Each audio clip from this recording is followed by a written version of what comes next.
And I'm Stephanie Nakajima. And this is Medicare for All, the podcast for everybody who needs healthcare. Ben, do you want to introduce our guest? Yes, thank you for reminding me. I just realized I'm supposed to be introducing our guest. So we're glad to have Frances Gill here. Frances is the co-chair of DSA's Medicare for All campaign. And for total losers, DSA is the Democratic Socialists of America. Frances is also a med student at Tulane University in New Orleans. So thank you so much for joining us, Frances. Yeah, thank you so much for having me. I'm excited to be here. So we are going to talk about the thing that Stephanie just had on her whiteboard, hashtag force the vote. Stephanie, what the hell is that? Oh, it's just this, little event that is happening on Twitter. We've been having a, very civil discourse over the past week about a tactic called force the vote. Just to give you a little preview of what this discourse has been like on Twitter, we're going to each read a mean tweet that our organizations have received. I'll start. So, to be completely honest, if Healthcare Now has been organizing for single payer since before Obama, then they fucking suck at it. Yeah. Oh, man. That one hurts. But not as much as the next tweet. I barely use Twitter, so I just assume all discourse is like this on Twitter. But this tweet at Healthcare Now says, pathetic. Can we maybe get someone from organized labor to take Healthcare Now over? If you all cannot seize this moment, you can add your name to the list of those responsive, I think they mean responsible for preventable deaths during COVID. Oof. Yeah. God. That's a heavy weight on our shoulder. We are killing people literally by advocating for Medicare for All. Man, yeah, that is pretty mean. I also love how we're responsible for organized labor not being invested in force the vote. Mm-hmm. Or if there's even an awareness about where organized labor stands on this.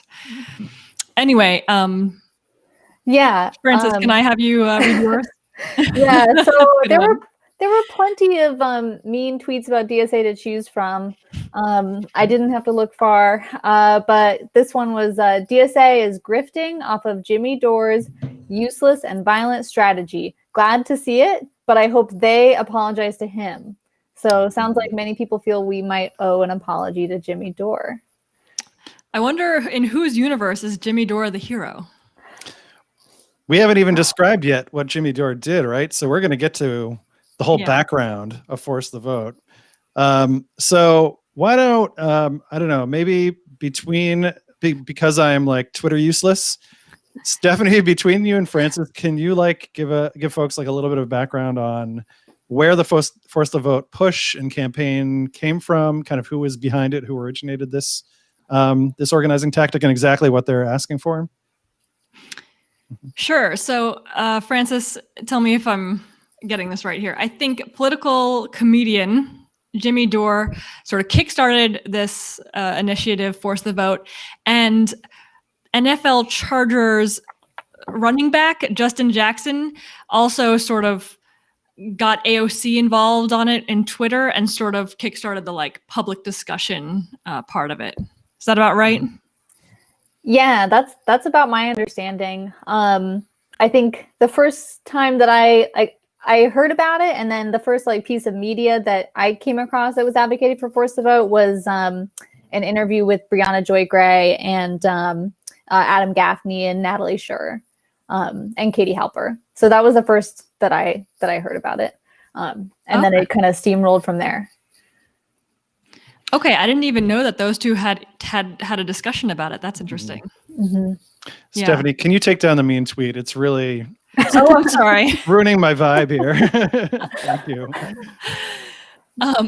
Yeah, and then there was basically this huge backlash, at AOC, and then anybody else who was perceived to be in the establishment who didn't, endorse force the vote. Mm-hmm. And the establishment became defined based on who endorsed force the vote. And my understanding of what force the vote actually means is that Nancy Pelosi was yesterday going to be confirmed as the Speaker of the House. She had already been nominated within her party by the Democratic Party, but then she had to be voted on by the whole House. So the idea here was to two phases. One was to use the power of a handful of progressive legislators like the Squad, like AOC, Ayanna Pressley, these folks, because it doesn't take a whole lot of Democrats to stop a vote from going through the entire House. There's, the Democrats have a narrower margin this legislative session. So the idea was to use the threat of those progressives to not confirm Pelosi to the House unless Pelosi agrees to give the Medicare for All bill a vote on the House floor. Did I get that about right? That's my understanding. Yeah. Okay. So that is the vote that was to be forced, so to speak. Mm-hmm. Yeah, and it was really interesting to see who came down on each side of this, right? I mean, it's mostly grassroots organizations that questioned whether or not there was real value to this tactic, and just kind of online Twitter and sort of individuals who really, got behind it and thought of it as some sort of litmus test for purity around Medicare for all, I would say. Mm-hmm. And I do want to say that it's amazing to see this energy. And I actually think Brianna Joy Gray is really onto something when she says, I have never seen energy like this around, something for Medicare for all. And that's why I believe in this. And I think that it's important. And I think it would be I also just want to acknowledge that I think people want to do something. They want to grab onto something, and they think that this is a thing that they can do and a thing they can participate in to move Medicare for all. And that's very powerful. And that is also why it's a thing. So do we want to get into a little bit about, sort of what this campaign was about and what we kind of feel about it as a tactic and as a campaign? Yeah, and I guess I would add on to that. So, the folks who initiated this, I think, are all our allies in the fight for Medicare for all, right? But it was mostly initiated, I think, by kind of folks with really large social media followings, but they're not part of, grassroots organizations that are pushing for Medicare for all.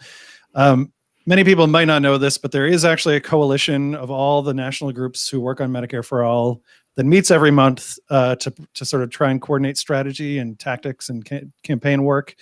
And as far as I know, I don't think any of those organizations got behind the Force the Vote effort for a multitude of reasons. And since, both Healthcare Now and DSA are among those organizations that didn't sort of jump behind it, we thought it was a good time to talk about why, especially since there is so much enthusiasm amongst folks about this.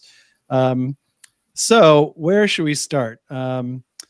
I guess I might start with breaking down the two pieces of this, right? So the campaign here is to get a vote on the House of the floor, on the floor of the House. This is a dyslexic moment.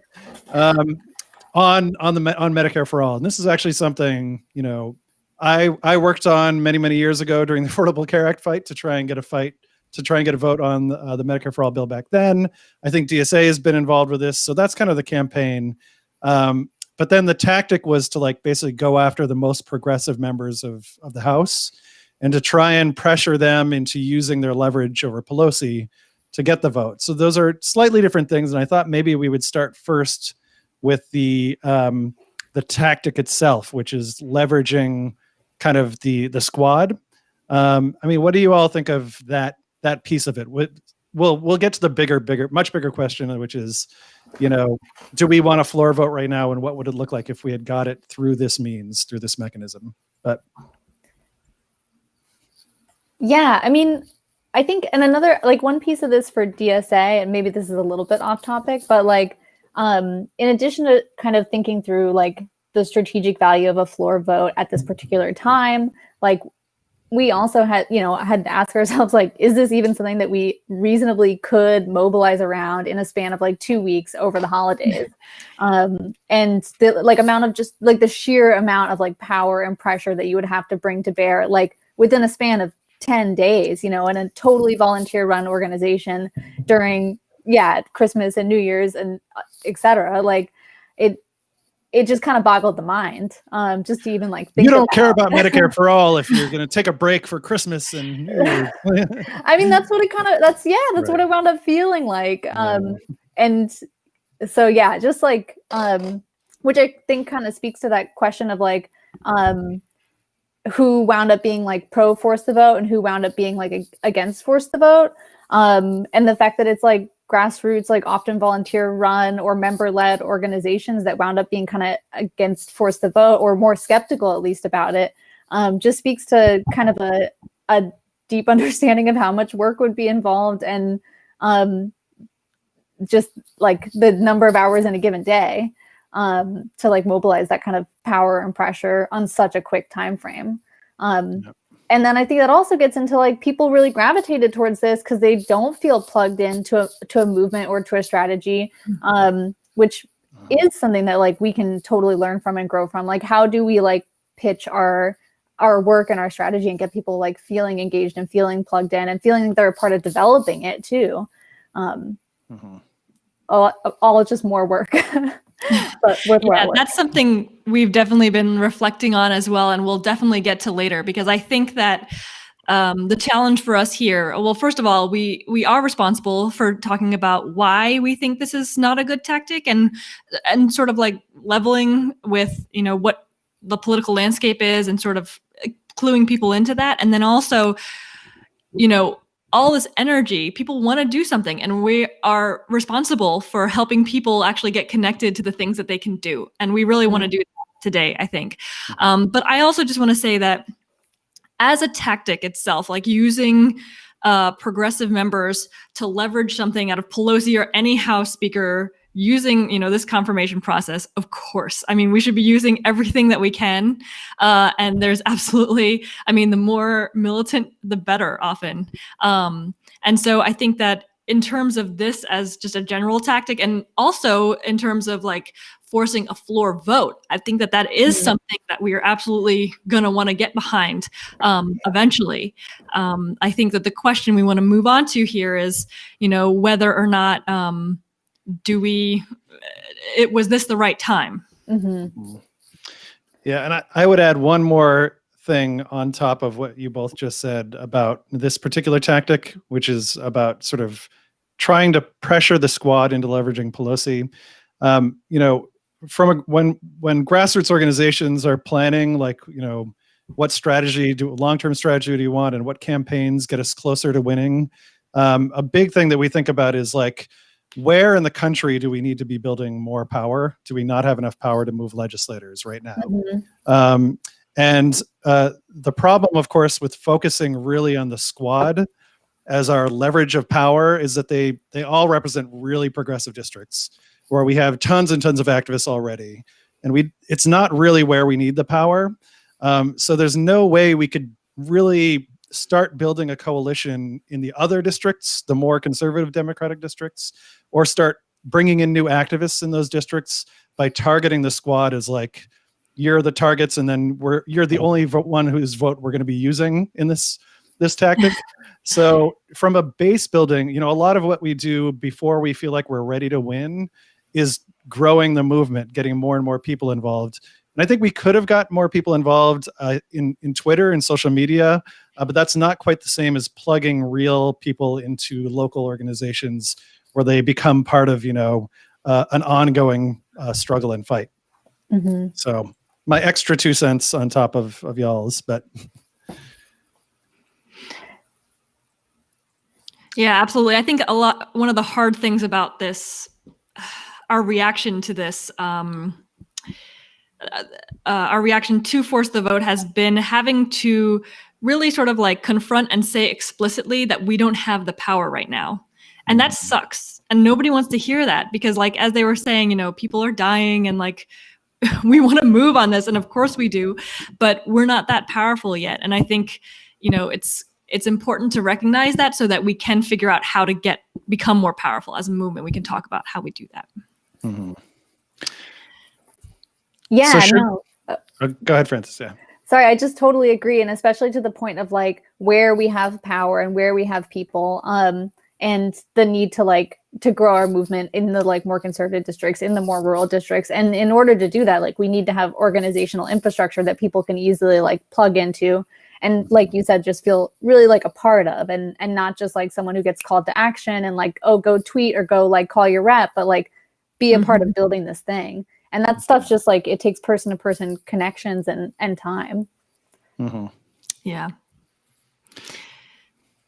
So I think another part of this was the question of what if this tactic had succeeded, if the squad had decided to kind of use their leverage, and it's unclear whether they could have gotten this ask from Pelosi, and if they followed through with their threat and didn't confirm her, what happens then? I actually don't know procedurally what happens if you don't have an alternative, Speaker of the House, and the only candidate for the Speaker of the House is voted down.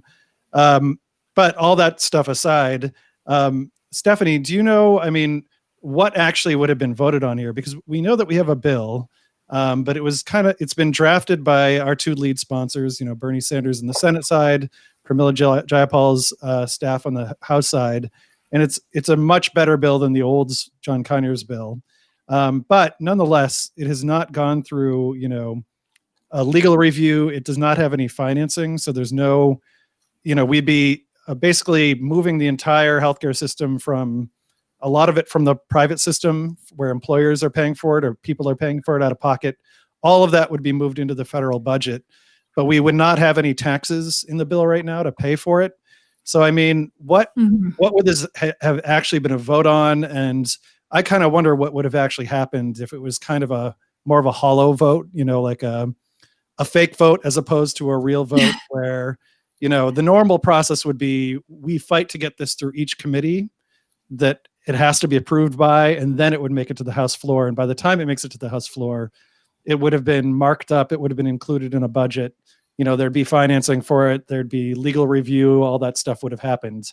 But without all that process, Stephanie, do you know what may possibly have happened here?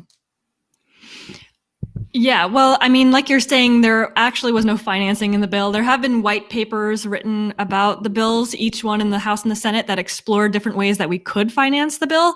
But because we don't have anything actually written down and marked up in the bill, we would basically this would have been a ceremonial vote. And even if every single member in the House voted yes, it still could not be passed into legislation because, it could be, but it would literally bankrupt the entire country because we'd have to find money from existing revenue sources to basically convert the 20% of the economy that is currently sort of a mix of public and private into an entirely public thing. So it would have been ceremonial. And because it would have been ceremonial, we could not, as activists, go back to our, constituents or to our bases and say, look, under this bill, you are going to be taxed this much for under a Medicare for All system. This is how much you're going to save compared to what you're already paying now. And there would be because there are no details, it would just be impossible to advocate for this bill. And it would also really allow legislators to easily squirm out of saying it by saying, look, there's no, I have no idea how you're actually going to fund this thing. So why should I even vote yes on this? This needs to go back to committee. They'll have a really good excuse to vote no on it.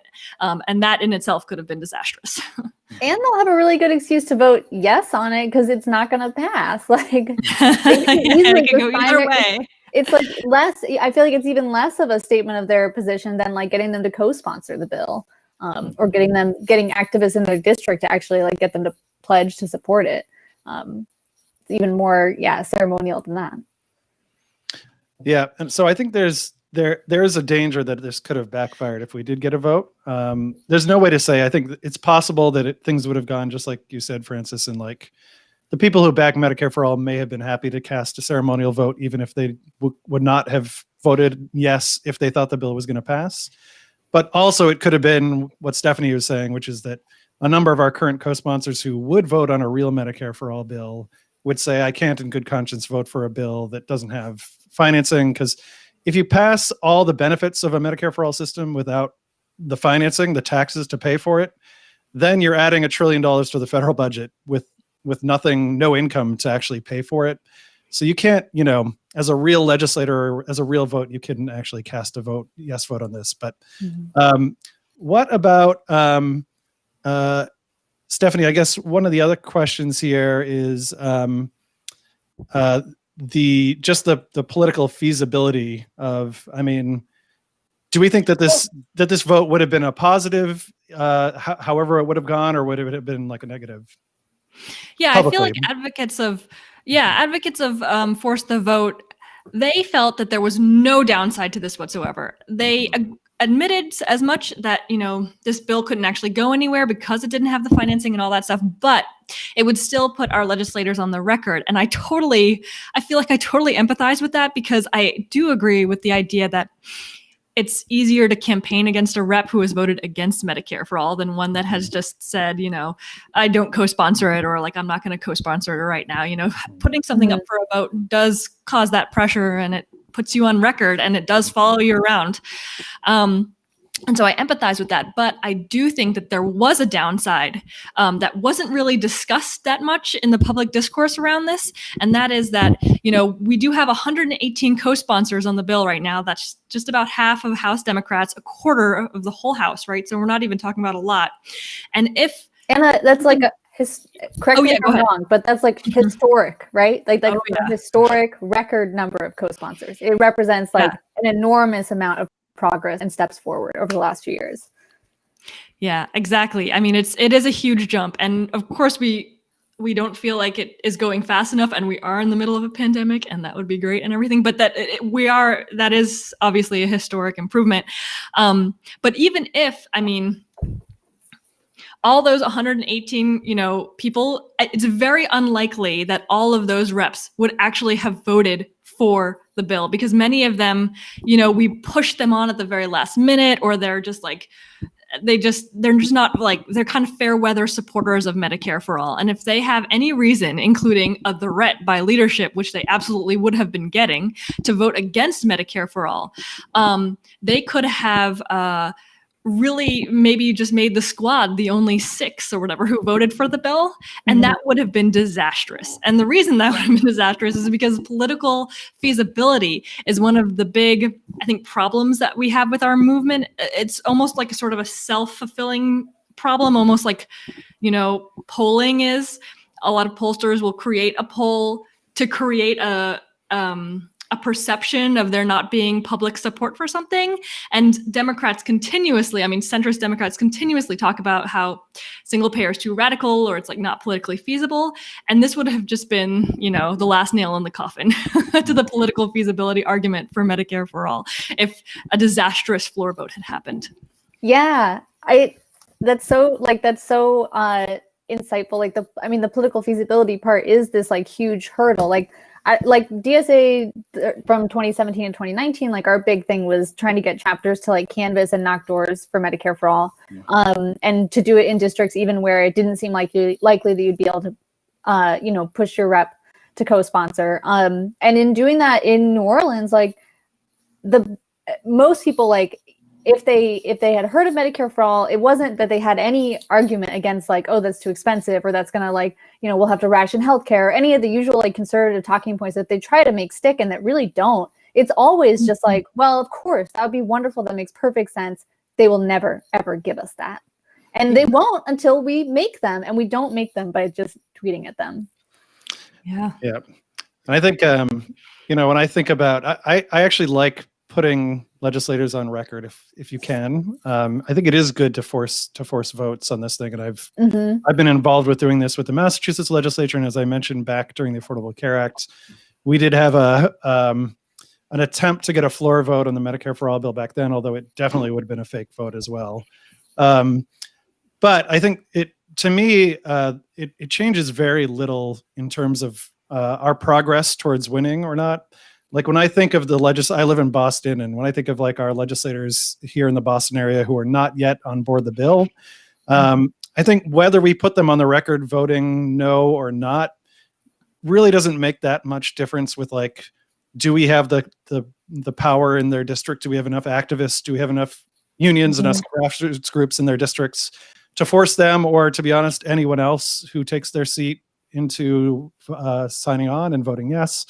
And I don't think it really changes the calculation that much. The only thing that's going to change that is like kind of annoying long-term organizing work, right? Community organizing work. It's like the door knocking the DSA is so good at, you know, the long conversations with people, the going out and doing petition collecting, identifying new potential activists, bringing them on board, doing leadership development with them, giving them organizing skills. Like all that stuff is, you can't get it in 2 weeks, like you had said. But it also, that power calculation, like, do we have the power to remove this remaining half of Democrats who are in the House? I think is totally unchanged by whether they've voted yes or no. But as Stephanie was saying, I think the one area where it would come in helpful is for progressives who are running against those folks. It is maybe slightly better to say they voted against Medicare for All, if you want to take them down, than to say they're not a co-sponsor.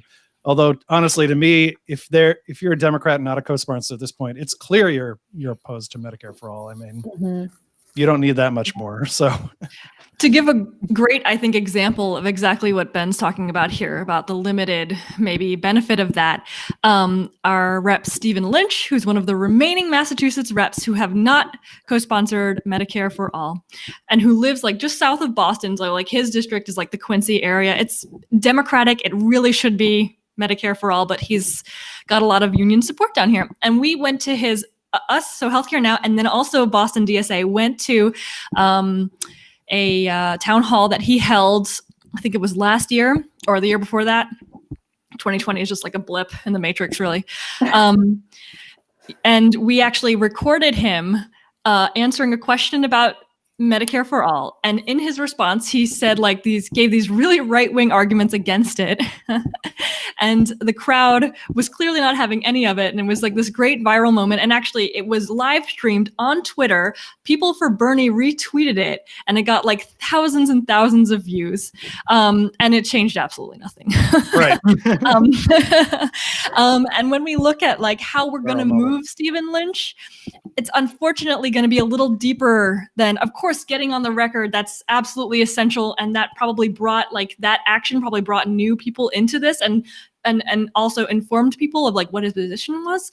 But to actually challenge the power, the power that he receives that enables him to keep saying no to Medicare for All, despite living in, a district that probably supports Medicare for All, we're going to have to take on all the big unions and organize them, or they're going to have to organize themselves to start pressuring him on Medicare for All. And even if we do it with progressive challenger, those power players are still going to be in the district. So, Finn. Sorry, rant over. Closed. No, I agree. And I think another thing I would mention is it's clear to me there's a clear difference between kind of the figures who have been the most outspoken advocates for force the vote and folks like us who are kind of attached to groups that, I mean, Healthcare Now kind of came out pretty early saying, we appreciate the enthusiasm. We don't think it's being channeled in the most strategic way. And I think most of the other grassroots organizations who work on Medicare for All are in the same camp. Not all of them have put out statements or anything. But there is a difference, I think, between kind of social media influencers who I think are seeing this mostly as like a debate playing out in social media in the public realm. And those of us who do like door knocking and petition drives and do like the grassroots type stuff, it's really a very different picture. And I think it probably, these tactics look very different depending on which background you're coming from, is my guess. Yeah, absolutely. And I think that kind of speaks to like this disconnect between like our like broadly kind of the progressives, like political leadership and like movement leadership or like organizational leadership, and how like disconnected those two things are. And I heard someone kind of describe this whole force the vote thing as like a proxy battle over movement leadership. And that's like, it's I feel like there's this big disconnect between like, the people who kind of are leading these grassroots organizations and the people who are have a lot of followers on Twitter and on YouTube. Please tell me Jimmy Dore is not in the running for ownership of our movement. Apparently DSA needs to apologize to him. So that's true. First step. But I will say this. I mean, I think for us to win, it's going to take all of us, right? It's going to take everyone who cares about Medicare for all. It doesn't matter what your opinion is on strategies and tactics. And this is like the definition of a social movement, you know? Yeah. If you're looking at like a corporate campaign to win something, it'll all be top down, consolidated. They'll have millions of dollars to hire their staff across the country. They'll have their lobbyists. They'll have their ad campaigns. They'll have message discipline across all those things. Social movements are not this clean, right? Social movements, we have tons of different organizations, tons of different sort of leaders and leadership. We all have like slightly different strategic orientations, different priorities, different values. So I do think the closer we get to winning, the more messy it's actually going to get. Yeah. We saw this in Vermont when Vermont got close to winning, and it was started to get real pushback. And it's like some groups are happy to compromise a little bit at the end. Some are not at all happy to compromise. You know, like all that stuff is going to come out. But I think we need to just kind of embrace our messy struggle in the end. Yeah, I love that. It is going to be messy, but we are all on the same side at the end of the day. Yeah. So we had a couple other things I think we wanted to touch on here before for calling this one a day. One is a discussion about like, I think it's a fair question to ask, you know, when do we want a floor vote? When is the appropriate moment? And this kind of gets us into back into the question, I think, that Stephanie had raised about like, how much power do we have right now? How much power do you need to want a floor vote? Like, what's the right way to do that? And also just, you know, questions about how do we choose the tactics that we do want to use as a movement? And again, you know, we don't all have to use the same tactics. We don't even all have to use the same strategy. I mean, DSA does not have the same tactics or strategy as Healthcare Now's chapters and vice versa. So do y'all, either of you want to take a stab at this about like, what is the appropriate role of a pushing for a House floor vote? Don't all jump at once. Yeah, go for it, Stephanie. Wait, I'm sorry. Is the question when or what, in what situation? I think both. Just an open-ended question. Yeah. I mean, I can take a stab at it, I guess. I mean, I think when there are enough, you know, organized constituents in a critical mass of Democrats, because, you know, Republicans, we may never win a single Republican over to Medicare for all. So we're just kind of writing them off. It'd be great if they wanted to come on board, but that's not where we're focusing our energy. We have I think, strategy to win that's Democrats only. And the Affordable Care Act was passed with not a single Republican vote and signed into law. You know, so it is possible to do it in an entirely partisan way. And then the Republicans can thank us later.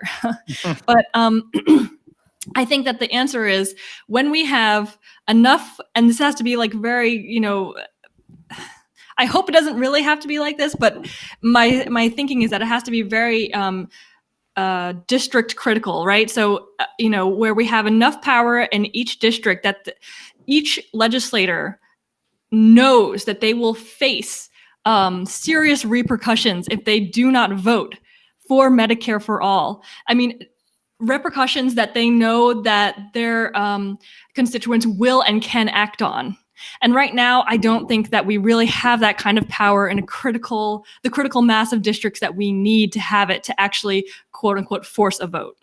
What do you think, Francis? Amen, or anything to add to that? No, yeah, I mean, amen. I think that's totally spot on. I think also just in terms of like forcing even like a, you know, ceremonial vote, I feel like I would rather see it done during the context of like a fight over more incremental healthcare reforms. Like if there's a fight over public options to come, then like that's when the CPC should like really bring the hammer and force that vote. Yeah, and that kind of gets to, I wasn't sure whether I wanted to tell this old ACA story or not, but since you brought it up, I'll briefly tell it. And again, this is not fully a matter of public record, so it's also a lot of it was like stuff I heard from our DC allies while it was all going on. So take some of this with a grain of salt. There could be some inaccuracies in my retelling here. But during the Affordable Care Act, there was an agreement among kind of Medicare for All organizations, which full disclosure at the time was not nearly the size of the movement we have now. It was just a much smaller group of organizations.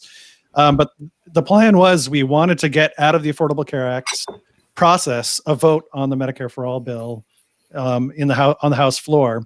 But instead of trying to get a handful of progressives to leverage Pelosi, we actually got progressives who were sitting on the committees of jurisdiction of the Affordable Care Act, they needed their votes to get the ACA through. They held up the ACA and said, we're not going to pass it through until you agree to give us a vote on the House floor, which I think is a better strategy, and is kind of jives with what you were saying, Francis. Like, let's do this at the moment of a healthcare fight. And as far as I know, it was actually a successful push, and Pelosi agreed to it. But then, right before it was going to happen, our lead sponsor, John Conyers, and Dennis Kucinich both came out, publicly issued a statement saying that they didn't think we should have a vote anymore and that it would be a terrible idea. They did this without consulting any of the grassroots organizations fighting for Medicare for All. No one talks about it anymore, but everyone felt incredibly betrayed and stabbed in the back because there had been agreement across the movement. This is like what we were fighting for. And this was at a time that folks who lived through this will remember the conservative Democrats were also using their votes on these committees to get what they wanted out of the Affordable Care Act. They're saying, the Blue Dog caucus was like, we're not going to let this bill go through committee unless you give us X, Y, and Z. So we had just been waiting for the Progressive Caucus, which often does not use its leverage, to use its leverage, and it did. And then we got like stabbed in the back. And I don't know if I had to come up with crazy conspiracy theories, I'd say maybe Pelosi asked them to do this to provide her with cover. I have no evidence of that. That is just like total speculation. But I wouldn't be surprised if there was some like behind closed doors dealings that happened there. I think Pelosi has been in power for this long because she knows how to kill a vote that she herself has allowed to come to the floor. Yeah. And that would look bad for her. And, the reason leadership doesn't want to do this is that I think part of what leadership sees their job as is getting all of their current members reelected or giving them a chance to be reelected. Because that's, they get their leadership role by the members voting for them. So they don't want legislators who don't support Medicare for All to be forced into a vote because it looks bad for them. This is exactly the reason why folks wanted to force the vote in the first place. So I definitely feel that, and we've been through the ringer once trying to get a House vote, and we had some very painful results. But I'm glad we now have Pramila Jayapal leading the bill. I don't think she's going to stab us in the back ever under any circumstances. So, yeah. All right. So why don't we close by talking about like what do we think is like the immediate short-term strategic goals of our movement? How do we ask people to get involved if it's not with voting over the holiday weekends on force the vote with our progressives? Francis, do you want to say a little bit about like DSA's work on this stuff, and then Stephanie? So DSA put together like 3 planks of a 2021 Medicare for All strategy, which all kind of like tie into what you were talking about earlier, Stephanie, of just the need to build like tight, organized voting blocks within congressional districts. Like the CPC isn't ever going to answer to like the progressive movement writ large, right? Like they're going to answer to organized people in their districts. And so we identified 3 planks.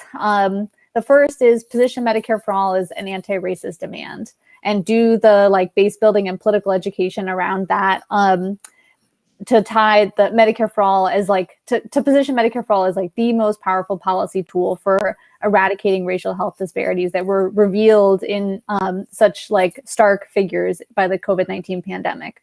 And then so we have some like resources on like reading lists and agendas for like political education meetings that DSA chapters can run, and ideas for like local campaigns that are kind of positioned around that. So like building support and bringing organizers in to like be a part of DSA and be a part of the Medicare for All movement, And so, yeah, that's plank number one. And then plank number two is prioritizing building statewide infrastructure, especially in the South and especially in non-Medicaid expansion states. So like I always talk about our Tennessee chapters because they just do such a like incredible job. But like the Tennessee chapters have a biweekly call where everyone gets on the phone and talks about what each of their chapters are doing around Medicare for All. And, you know, it's just like a conference call, a regular time that they all talk, but building that, like laying that groundwork has been huge for the chapters, like coming together to do statewide organizing that's both Medicare for All and beyond. Like that's part of the groundwork that made it possible for them to like do all this incredible organizing around the Marquita Bradshaw campaign. And we still need to get Jim Cooper back on the bill. He's yeah. Nashville in the area, so. Yep. Yeah. So we just wanted to like provide some infrastructure for chapters to be building those like statewide networks. And in some places that'll look like, like state single payer campaigns, like in California and New York. And in some places it's just going to be like, make sure you're talking to people all across the state. And then the third one is like essential workers for Medicare for All. So strengthening the ties between Medicare for All and the labor movement and encouraging chapters to like map their membership, figure out who's a healthcare worker, who's an essential worker, how can you like, is someone a union member? Like, can they bring a resolution to their union leadership and try to get their union to take a position on Medicare for All or to the Central Labor Council in their city? So yeah, those are the three planks of DSA's 2021 Medicare for All strategy. That sounds pretty good. Yeah, love it. Ben, I've been like, we've been talking the whole time, so why don't you say some stuff now? All right. Well, first of all, I want to give a shout out to our allies at National Nurses United. They have at least 2 or 3 major, national grassroots campaigns that are focused on, base building, growing the number of people. Almost all of them involve, reaching out to other folks and bringing new people into the movement, getting new people involved with active ongoing campaigns on the ground. And Healthcare Now, some of what we do is just like plugging our members, our activists into those campaigns. A lot of what the other stuff we do is helping new organizations, new Medicare for All groups get off the ground in areas where they don't exist. We're also going to launch an organizing committee this coming year to kind of, especially to coordinate, because the two things that are going to happen immediately, the two extremely important things that are going to happen. First is our conference, very, very important. The Medicare for All Strategy Conference coming up in late January. And immediately after that, both bills are going to be reintroduced, right? The House and the Senate bill. Yeah. And so we actually have to get all of our existing co-sponsors to agree to get back on the bill, which is not as easy as it sounds. And then it's also just a moment to make a massive push on all the other co-sponsors. So a lot of what we'll be doing is coordinating our chapter's actions around that and our local leaders' actions around that initial push. And I think, to me, that will be the first big national sort of movement moment for us. And I think there's like a real reckoning to be had for this COVID moment where so many people have lost access to their workplace-based insurance because they've lost their job. And it's at the moment when you most need insurance during a pandemic. But because of social distancing, it's been so hard to do real organizing this past year. You can't just like go to your legislator's office. You can't do a big action with a lot of people and bring them inside to like do a sit-in. You can't do any of that stuff. Like most of the tactics we rely on as social justice organizers are no longer available to us at the moment. But as that kind of loosens up over the course of 2021, I do think there's just going to be a reckoning around COVID, and that we can really amp up a lot of the grassroots organizing work, and we can start doing the face-to-face outreach work that we normally do to grow our movement. Yeah. It's also hard to get new people involved in the movement without being able to do that, without being able to, stand on a busy street corner with a petition and just talk to people about their lives and ask if they want to get involved. You can't really safely do that at this moment. So I think it's going to be a big year for our movement. And folks can definitely get involved by going to the healthcarenow.org. We have a sign-up form. We plug people in with their local movements. Frances, how do people get involved with DSA's Medicare for All organizing? Yeah, if you go to medicareforall.dsausa.org, there's a form where you can sign up to get connected with one of our regional organizers. And our regional organizers are now holding like approximately monthly regional calls, so you can get connected with other people in your region. There's real organizing happening out there. Yes. Who I knew? just want to also mention that, the fact that the reintroduction of the bill is happening and it's gone completely, unspoken of, unnoticed by a lot of these groups or media personalities really on Twitter that have been channeling all of this active energy into force the vote instead of like the super important bill that, the reintroduction of which and, the sort of re-sponsorship by, all 118 of our original co-sponsors, and of course we want to get new ones in, is in no way just guaranteed because they were on last year. This is a huge additional organizing effort that we have to undergo. And it's just one of those things that I wish this energy could have gone to that. But I would also just say, the two other things are just find out what's happening in your area. What is the local organizing happening in your area? But that's a Healthcare Now chapter, a DSA chapter, an RREV chapter, whoever's doing Medicare for All organizing in your area, talk to them and find out what's going on, how you can be involved. And if there is none, because there's lots of areas of the country that are not actually organized and you are ready to step up, then you can definitely come to us and we will help you get started with a group. That's actually one of the main things we do is leadership development and support with these kinds of things. And then finally, I would say if you are in a district where your rep, it's a very well organized district or your rep is already on the bill. Well, like I was saying before, we have 118 co-sponsors, but many of them are maybe when push comes to shove, really not going to support.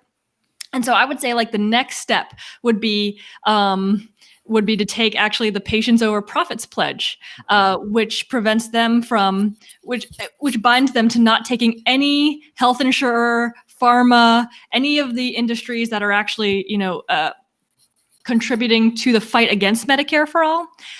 They would be taking a pledge not to take any of that money. And there is actually quite a lot of our legislators who are on the bill, but are still taking money from these industries. And so just to deepen the commitment and also to demonstrate our power a little bit, I think the Patients Over Profits campaign is like a really good one for like sort of a next organizing task.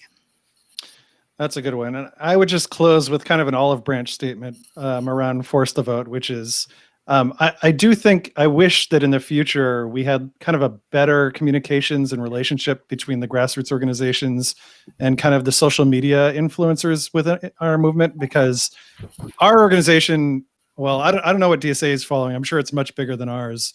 We don't have that huge of a reach, in social media.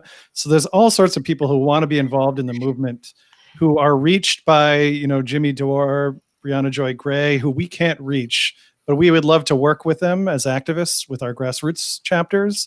So I think we should probably do a better job reaching out after this incident so that we can kind of communicate with each other and not step on each other's feet as best we can moving forward. So maybe this co-sponsorship push will be a moment when we can all work together a little bit more harmoniously. So yeah, I would love that. I think we totally can.